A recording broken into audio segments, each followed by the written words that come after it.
I want you to take this, lift up, but lift your palm up at the same time. And then let it go. But lift your palm, loose, let it go. Right. Now I want you to just keep your palm flat, lift it up and do it.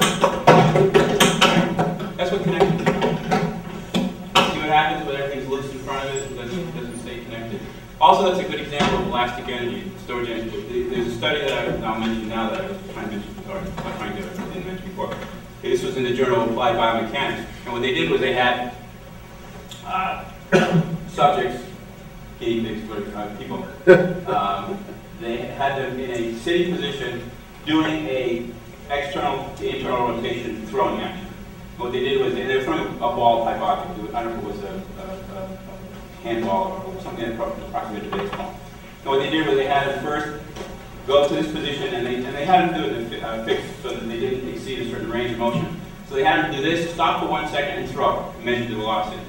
Then they did a second one with half a second stop, and they had a timer. And then they did a third one with no stop.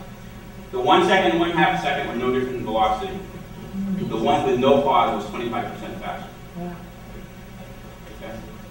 So this gives you an idea of what connection, what elastic, what momentum transfer, elastic, all that kind of stuff. That's what tightness, connection, explosiveness is all about. Reason why rotation is important. Rotation is velocity. That's probably the only thing I need to say. Rotation is the simplest movement action that the body can perform. The body is made up of hinges. The simplest action is rotation around that hinge. Straight line action is actually two compound rotations going on at the same time. So the simplest thing you can do is rotate. The most powerful thing you can do is rotate. Also, it's really the only way that you can transfer the momentum of the large muscle groups into something called the whipping action of the arm.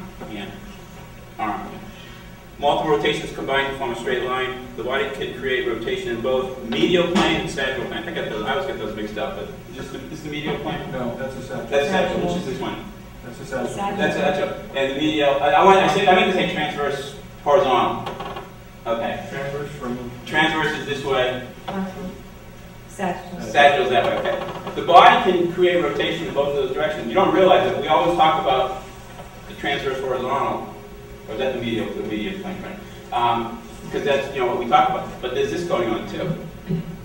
And if you look at high-level play, go back and look at that Bob Feller, Kopac's a good example, where, and Nolan Ryan to a certain degree, where what's happening is they have this, they let the hips get out, so they have this incline here, and then they come forward and rotate at the same time. So again, rotation. We're not just talking about simple rotation in horizontal plane, we're also talking about this, what I call Ferris wheel.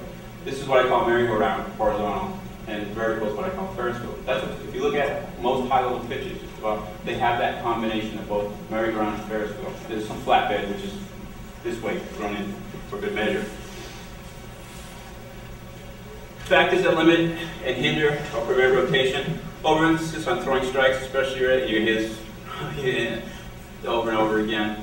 Again, because what happens is it's easier. One of the things that if you give a young person who hasn't thrown a baseball a ball and say, I want you to throw this, they push it. Because that's something that they're familiar doing. It's hand-eye coordination. They end up pushing it. They end up pushing it. So concentrating on accuracy, I had a person who told me one time, he said, with my oldest son, who was now at that time 13 years old, he said, I drilled him about hitting the glove, hitting the glove, hitting the glove. He said, then I started to hear some of this crazy stuff that you started talking about on Set Pro. And he said, with my younger one, I don't care where he throws it. And he said, my younger one has far better mechanics at his age than my older one did. Again, throwing is throwing. One of my little play on words is that you can throw without pitching, but you can't pitch without throwing. Just to try and emphasize the importance of throwing to the pitching process. Emphasis on maintaining straight line, level shoulders, balance, etc. Again, all this takes the rotational component out. Excessive stride length. So I don't know how many of you, I'm not sure whether, the school of thought is, I want to get stride length, stride length, stride length. Excessive stride length, or longer strides, are less conducive to rotation. So how come a lot easier to rotate with a shorter stride than it is with a longer stride?